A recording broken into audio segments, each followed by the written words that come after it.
بسم اللہ الرحمن الرحیم۔ السلام علیکم۔ آج ہمارا موضوع ہے نبی اکرم صلی اللہ علیہ وسلم کی اطاعت اور آپ صلی اللہ علیہ وسلم کے اتباع اور آپ صلی اللہ علیہ وسلم کے خلفاء رضی اللہ عنہم کے اتباع کے بارے میں احادیث۔ حضرت ابو ہریرہ رضی اللہ عنہ حضور اقدس صلی اللہ علیہ وسلم کا ارشاد نقل فرماتے ہیں کہ جس نے میری اطاعت کی اس نے اللہ کی اطاعت کی، جس نے میری نافرمانی کی اس نے اللہ کی نافرمانی کی، اور جس نے میرے امیر کی اطاعت کی اس نے میری اطاعت کی، اور جس نے میرے امیر کی نافرمانی کی اس نے میری نافرمانی کی۔ حضرت ابو ہریرہ رضی اللہ عنہ حضور اقدس صلی اللہ علیہ وسلم کا ارشاد نقل فرماتے ہیں کہ میری ساری امت جنت میں داخل ہوگی، لیکن جو انکار کرے گا وہ جنت میں داخل نہیں ہوگا۔ عرض کیا گیا اور کون انکار کرے گا؟ آپ صلی اللہ علیہ وسلم نے فرمایا جس نے میری اطاعت کی وہ جنت میں داخل ہوگا، اور جس نے میری نافرمانی کی اس نے انکار کیا۔ حضرت جابر رضی اللہ عنہ ارشاد فرماتے ہیں کہ چند فرشتے نبی اکرم صلی اللہ علیہ وسلم کے پاس آئے اور آپ صلی اللہ علیہ وسلم سو رہے تھے۔ ان فرشتوں نے آپس میں کہا کہ تمہارے اس ساتھی کے لیے ایک مثال ہے، اس مثال کو بیان کرو۔ بعض فرشتوں نے کہا یہ سو رہے ہیں، اور بعض فرشتوں نے کہا ان کی آنکھیں کھلی سوتی ہیں اور دل بیدار رہتا ہے۔ تو فرشتوں نے کہا ان کی مثال اس آدمی جیسی ہے جس نے ایک گھر بنایا اور اس گھر میں کھانے کی ایک دعوت کا انتظام کیا اور ایک بلانے والے کو بھیجا، تو جس نے اس بلانے والے کی بات مانی وہ گھر میں داخل ہوا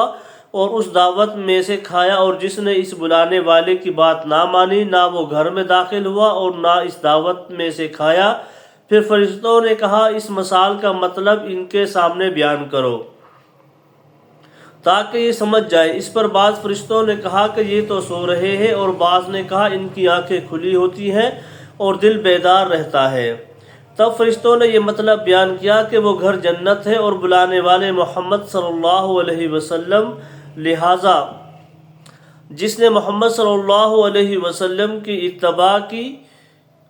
جس نے محمد صلی اللہ علیہ وسلم کی اطاعت کی اس نے اللہ کی اطاعت کی، اور جس نے محمد صلی اللہ علیہ وسلم کی نافرمانی کی اس نے اللہ کی نافرمانی کی۔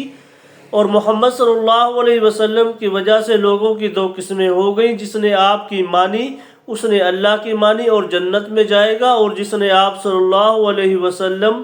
کی نہ مانی اس نے اللہ کی نہ مانی اور وہ جنت میں نہیں جائے گا۔ حضرت ابو موسیٰ رضی اللہ عنہ حضور اقدس صلی اللہ علیہ وسلم کا ارشاد نقل فرماتے ہیں کہ میری اور اس دین کی مثال جس کو دے کر اللہ نے مجھے بھیجا ہے اس آدمی جیسی ہے جو اپنی قوم کے پاس آیا اور کہا کہ اے میری قوم، میں نے اپنی آنکھوں سے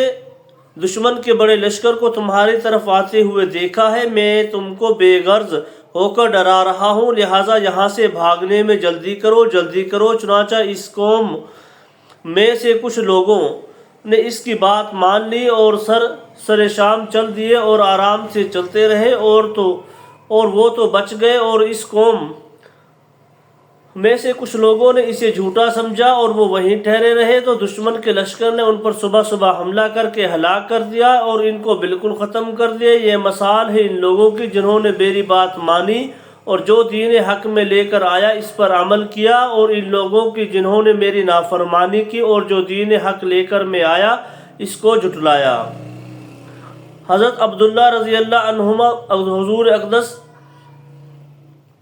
صلی اللہ علیہ وسلم کا ارشاد نقل فرماتے ہیں کہ جو کچھ بنی اسرائیل پر آیا وہ سب کچھ میری امت پر ضرور آئے گا، اور دونوں میں ایسی مماثلت ہوگی جیسے کہ دونوں جوتے ایک دوسرے کے برابر کیے جاتے ہیں، یہاں تک کہ اگر بنی اسرائیل میں سے کسی نے اپنی ماں کے ساتھ کھلم کھلا زنا کیا ہوگا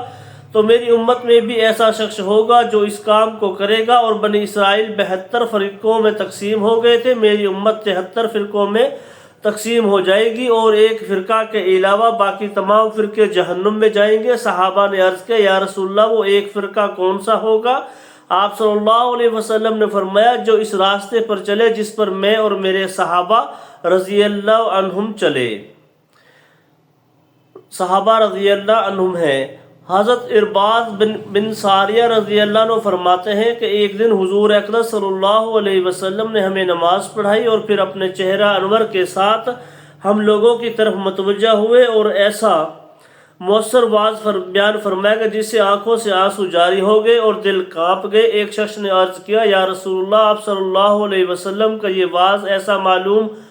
ہوتا ہے جیسا کہ جانے والے کا آخری واعظ ہوا کرتا ہے، لہٰذا آپ ہمیں کن خاص باتوں کی تاکید فرماتے ہیں؟ آپ نے فرمایا، میں تمہیں اس بات کی وصیت کرتا ہوں کہ اللہ سے ڈرو اور امیر کی بات سنو اور مانو، اگر وہ حبشی غلام ہو، کیونکہ تم میں سے میرے بعد جو بھی زندہ رہے گا وہ بہت سے اختلافات دیکھے گا، تو ایسی صورت میں میری اور ہدایت یافتہ خلفاء راشدین کی سنت پر عمل کرتے رہنا اور اسے تھامے رکھنا اور دانتوں سے مضبوط پکڑے رکھنا اور نئی نئی باتوں سے بچنا،